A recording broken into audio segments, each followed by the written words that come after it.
أشرقت نفسي بنور من فؤادي حينما رددت يا رب العباد وانتشت روحي وصار الدمع يجري يا إلهي خذ بقلبي للرشاد. The hunter shoots his prey with a poisoned arrow intending to kill the game, or the game drowns in water, or he finds it bearing a mark other than the mark of the arrow or his dog, which probably indicates another cause of death. So you shot it with this arrow and the arrow had poison on it, and now you are unsure, did the poison kill it or was it the arrow? You have, for example, the animal fell into the water. You are unsure whether it died due to your shooting of it with the arrow or due to it drowning. When we have a permissible angle and an impermissible angle, we give preference to the fact that you cannot eat of it.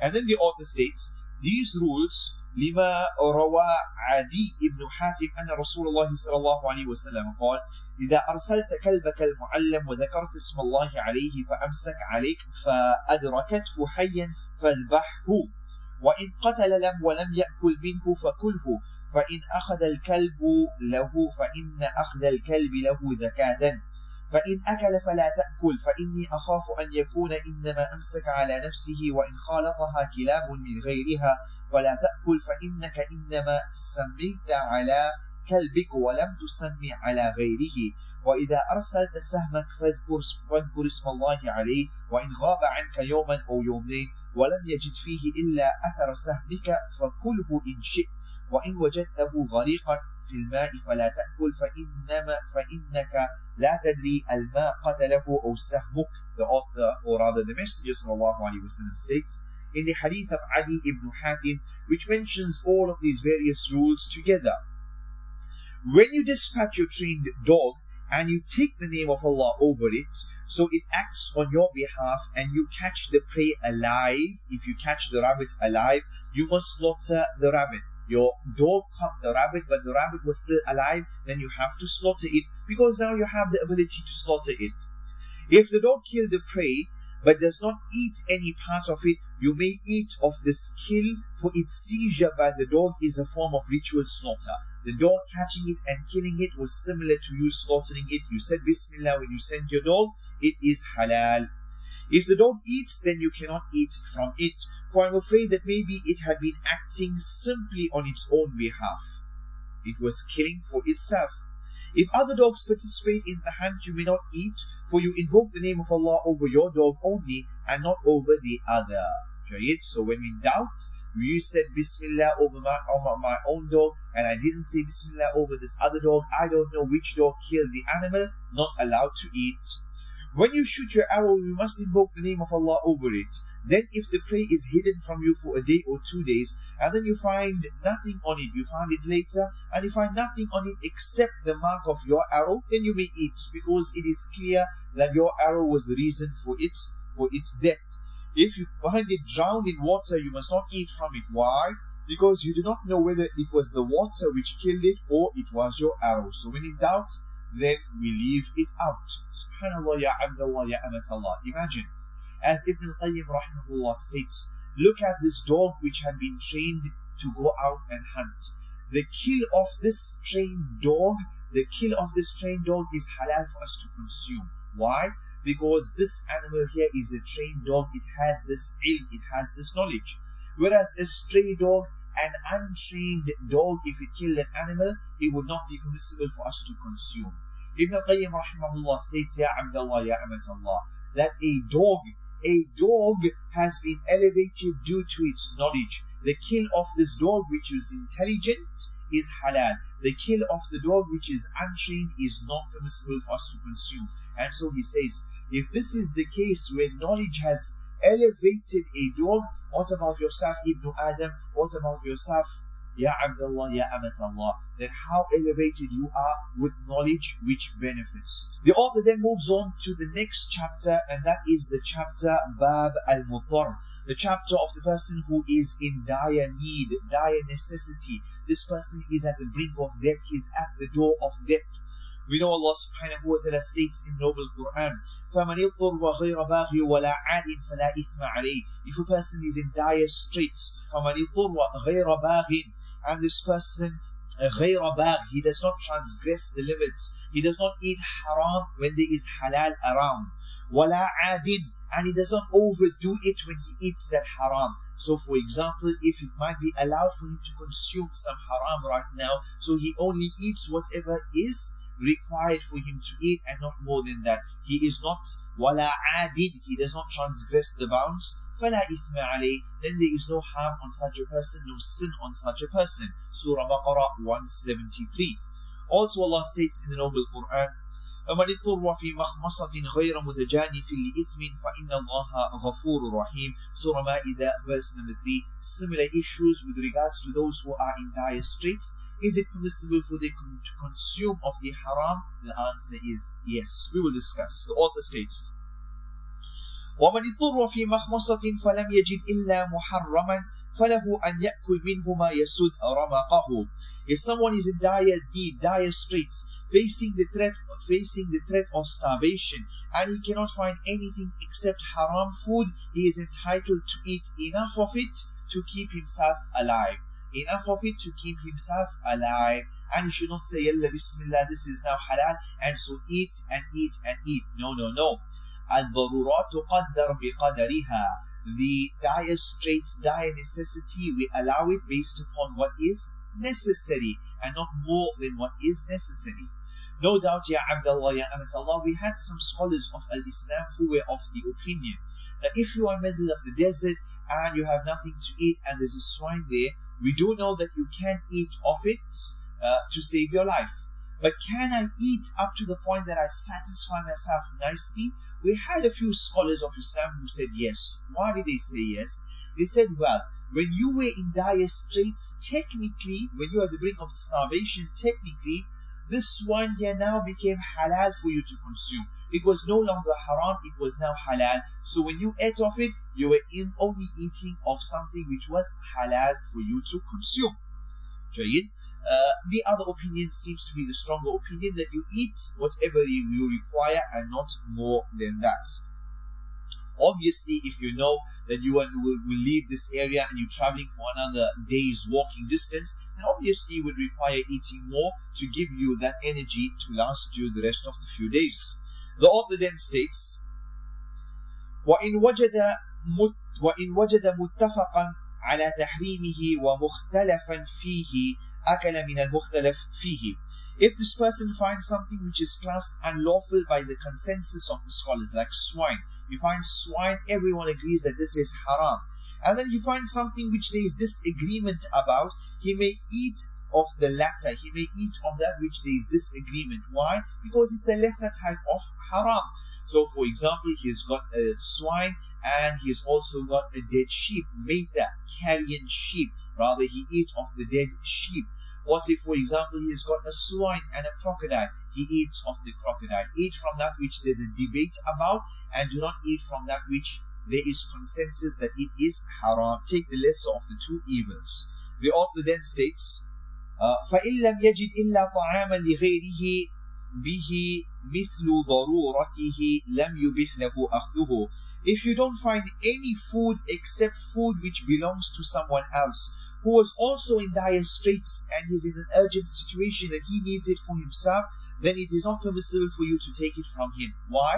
Because that's his food, he's in dire straits, he needs it, and so it remains with him, and you cannot take it from him at all. The author then states, وَإِنْ كَانَ مُسْتَغْنِيًا عَنْهُ أَخَذَهُ مِنْهُ بِثَمَنِهِ.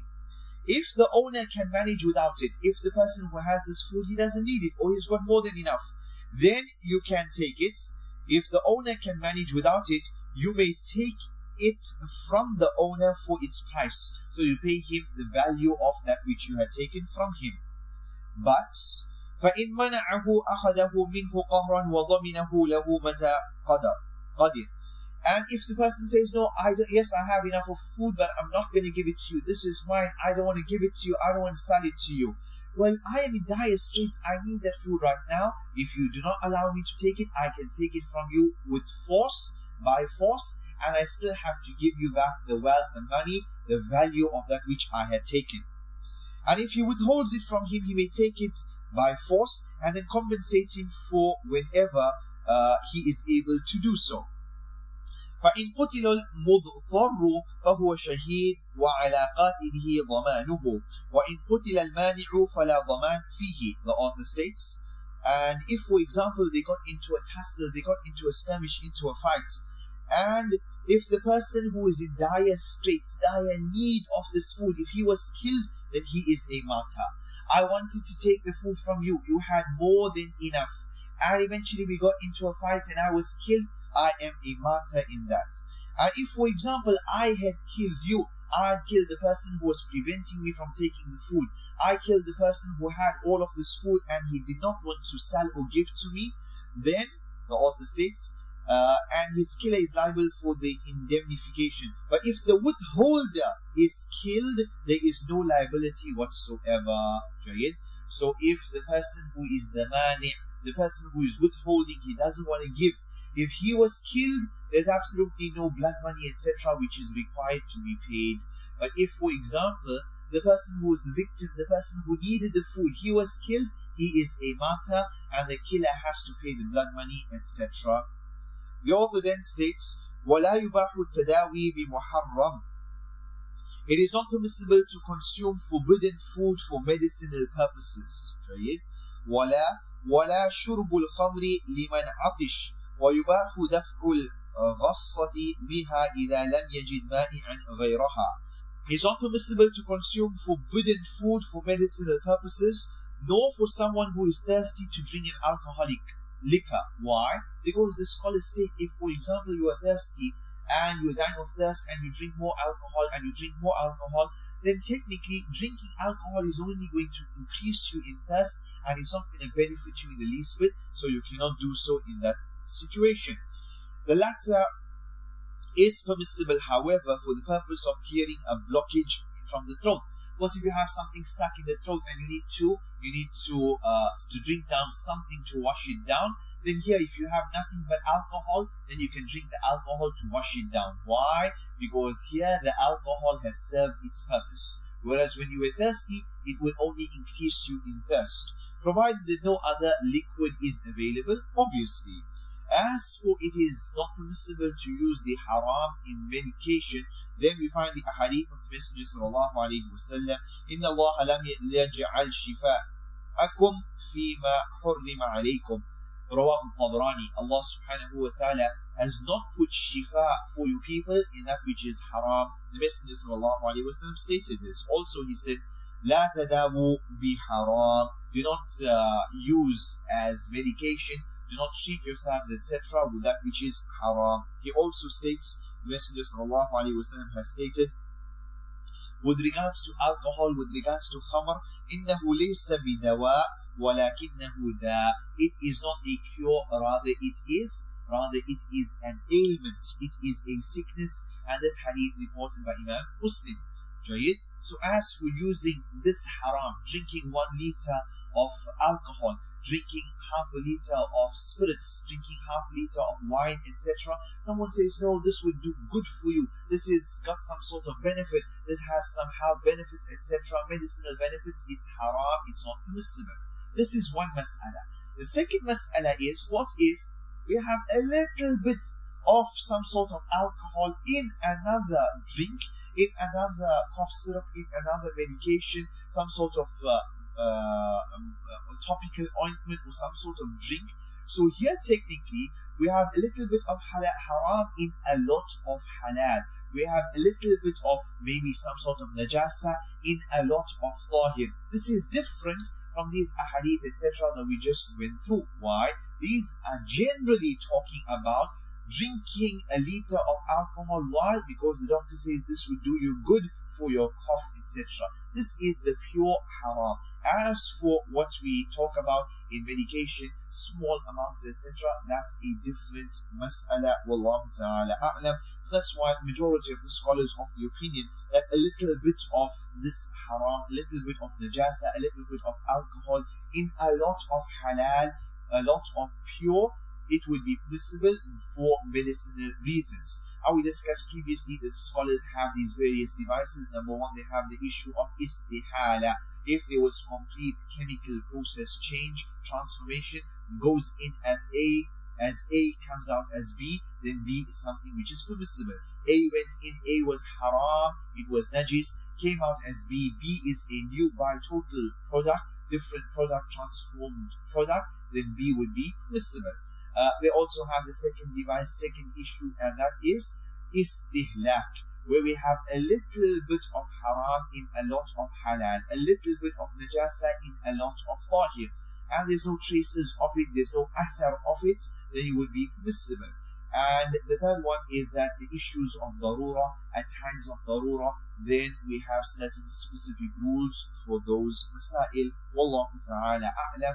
And with that, Ya Abdullah, Ya Amatallah, we come to the end of this lesson.